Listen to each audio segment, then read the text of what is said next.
ये कहानी है एक जादुई मछली, एक मछुआरे और 80 मिनट इच्छाओं की असली कीमत की। तो कहानी शुरू होती है एक गरीब मछुआरे से जो एक छोटी सी झोपड़ी में रहता था। ये कोई मामूली मछली नहीं थी। ये एक ऐसा जादुई जीव था जिसमें उसकी जिंदगी बदलने की ताकत थी।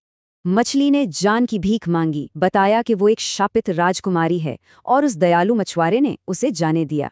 जब उसकी पत्नी को ये पता चला तो वो बहुत गुस्सा हुई। बोली, जाओ और एक अच्छा घर मांगो।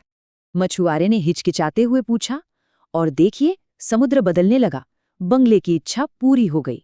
कुछ दिन तो सब ठीक था, पर जल्द ही पत्नी को और चाहिए था। उसकी इच्छाएं बढ़ने लगीं।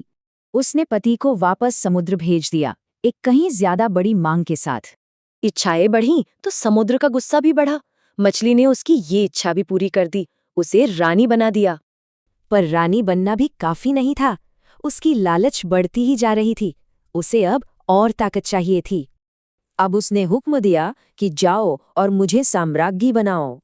इस बार समुद्र काला पड़ गया, जैसे इस इच्छा की स्याही को दिखा रहा हो, और वो सम्राज्ञी बन गई। उसकी नजरें आसमान पर टिकी थीं। उसे वो चाहिए था जो उसके काबू से बाहर था, सूरज और चांद।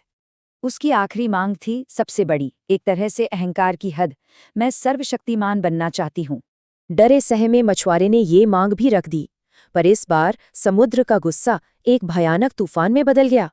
वो तो ये सोचकर लौटा कि पत्नी देवी बन गई होगी, पर लौटा तो देखा, महल गायब था। सब कुछ चला गया था। वो वापस अपनी उसी पुरानी टूटी फूटी झोपड़ी के सामने खड़ा था। आखिरकार पत्नी को अपनी गलती का एहसास हुआ। उसने कहा, असली खुशी दौलत में नहीं है। तो इस कहानी से एक बात तो साफ है, बेगाम लालच का अंजाम हमेशा बुरा होता है। ये कहानी एक बड़ा सवाल छोड़ जाती है। महत्वाकांक्षी